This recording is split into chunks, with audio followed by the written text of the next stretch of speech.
السلام علیکم ویورز، امید کرتا ہوں کہ آپ سب خیریت سے ہوں گے۔ آج میں آپ کے سامنے قوم غدیر عید غدیر کا واقعہ بیان کروں گا۔ اس سے پہلے آپ ہمارے چینل کو سبسکرائب ضرور کر لیں۔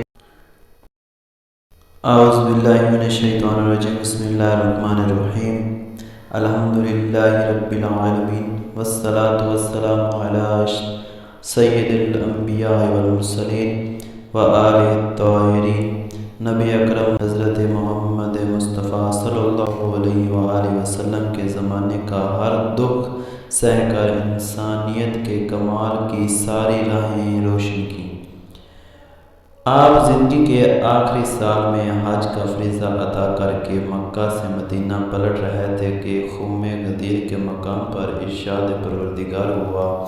بسم اللہ الرحمن الرحیم۔ یا ایھا الرسول بلغ ما انزل الیک من ربک وان لم تفعل فما بلغت رسالتہ واللہ یعصمک من الناس ان اللہ لا یہدی القوم الکافرین۔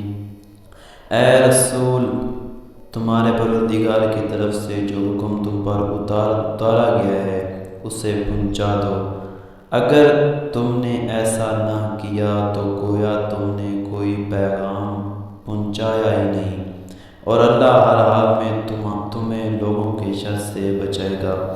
اللہ کے حکم کی تعمیل کے لیے رسول اللہ صلی اللہ علیہ وآلہ وسلم نے قافلے کو روکا اور ایک طویل خطبہ ارشاد فرمایا۔ اس خطبے میں امیر المومنین علیہ السلام کے فضائل، آپ کی نسبت، امت کی ذمہ داریوں کو بیان فرمایا۔ اس خطبے کا بنیادی مقصد آپ کی ولایت اور امامت بیان تھا، جسے آپ نے ان لفظوں میں بیان فرمایا: من کنت مولاہ فہذا علی المولا، کہ جس کا میں مولا ہوں اس کے یہ علی مولا ہیں۔ اس خطبے کے بعد ادھر علی علیہ السلام کو منصب ولایت پر مبارکباد کا سلسلہ جاری تھا کہ ادھر یہ آیت نازل ہوئی: الیوم یئس الذین کفروا من دینکم فلا تخشوہم واخشون الیوم اکملت لکم دینکم واتممت علیکم نعمتی ورضیت لکم الاسلام دینا۔